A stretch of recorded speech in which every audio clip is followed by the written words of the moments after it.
Satnam. My name is Ramdesh Kaur, and I'm a Kundalini Yoga teacher who grew up in the New Thought spiritual community. I currently host a radio program on Unity FM, Unity Online Radio, called Spirit Voyage Radio with Ramdesh. I have a book, Yoga and Mantras for a Whole Heart, and a CD of guided meditations using Kundalini mantra called Journey into Stillness. Here's what I've learned in my expansion and evolution as an individual point of consciousness.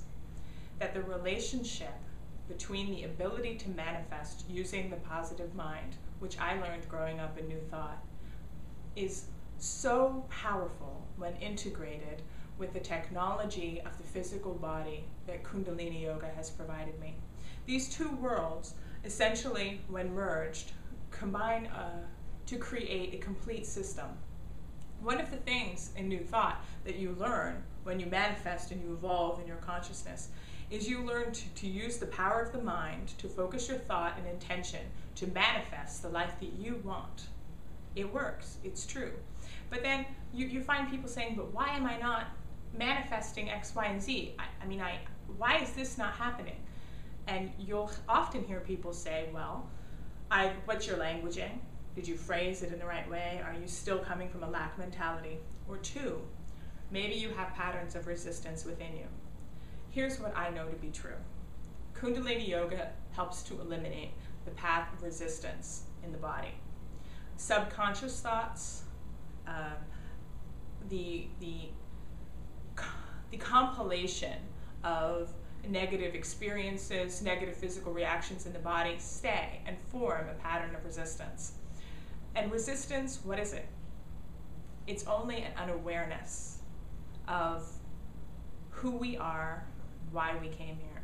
That's it. It's just simply a misunderstanding or a mispatterning that's taken place in our body.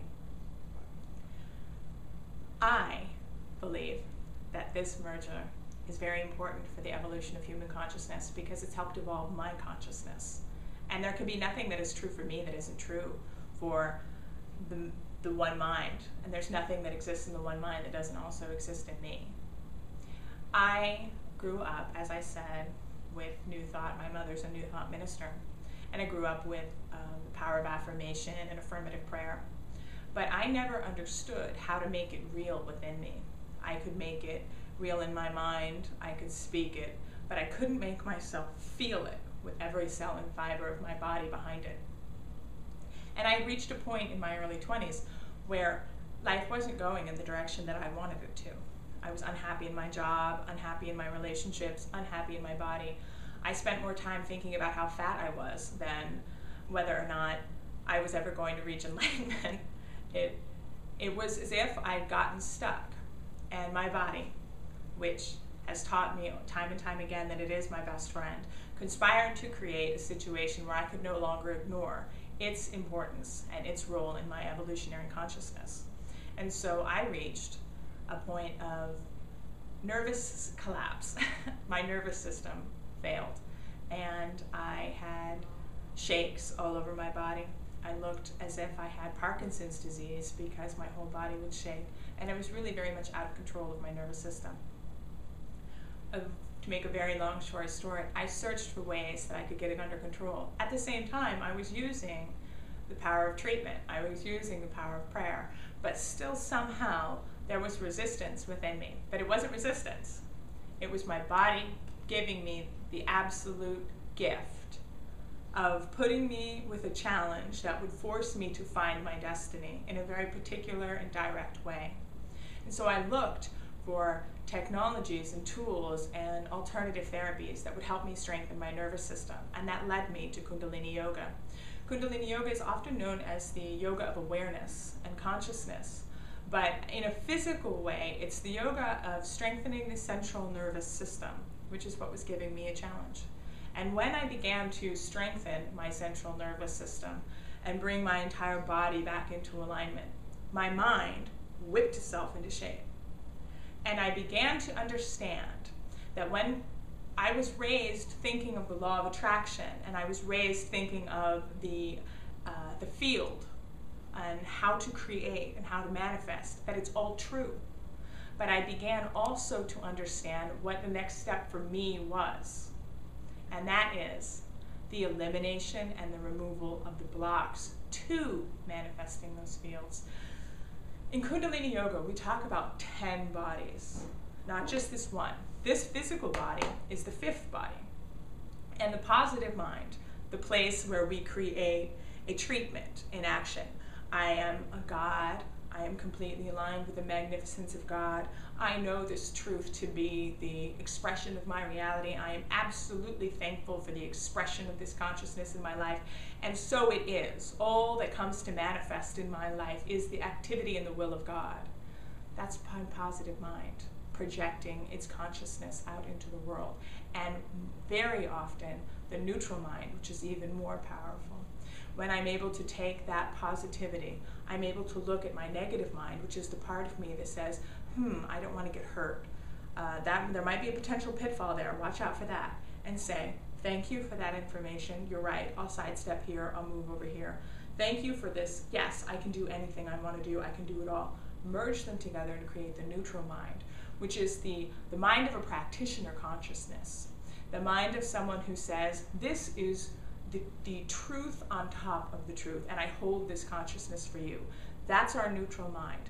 To understand that neutral mind and then to go into the physical body and say, I am now going to integrate this treatment into who I am. I'm going to feel it with every cell of my body. I am going to know that the absolute infinite intelligence and consciousness of the universe flows through every cell of my body right here and right now, and I'm going to feel it. And I would do these exercises, and I would flex my spine, and I would sync up my breathing and my energy, and I would focus on my third eye, and I would say, whoa, I do feel it. I do feel the activity and the consciousness of God flowing through me at all times. And I would work my way through the understanding of all of these different bodies, my 6th body, my aura. I understood how to strengthen and boost that, how to establish an electromagnetic field around me that was strong, that was powerful. I understood my arc line, often called a halo, and symbolized as a halo of Christian saints that you'll see in old Renaissance pictures, that halo that every single one of us has. And some people have managed to create it as being extremely radiant and stepped into that sainthood role, and others, including me, who are working on strengthening it in order to step into that sainthood role. And I went through that in a subtle body and manifesting in subtle ways, that experience of watching someone meditate and shift their consciousness in a subtle and yet profound way. And then I reached all the way up to the 10th body, the radiant body, which is the field of creation, which is that place of radiance around me where I attract and magnetize things to me. And I've been able to understand more about what does it mean to evolve as a human being in this world, in this age, in this time. And recognize that it's knowledge on the inside. It's not knowledge for my brain. It's not reading 20 books that tell me about the human body, but feeling and experiencing for myself as my own divine teacher what it means to activate and integrate and access all of these different parts of myself and become the new human being. And I can tell you that I'm healed, that I'm healthy, that I'm whole. I'm not perfect. I'm working on it. I'm perfect in my imperfections, and I feel wonderful. And that, I think, is what evolution is about. I think that we're all coming to a point where, for each of us, we're finding these little tips and tools and techniques, and I think you can too.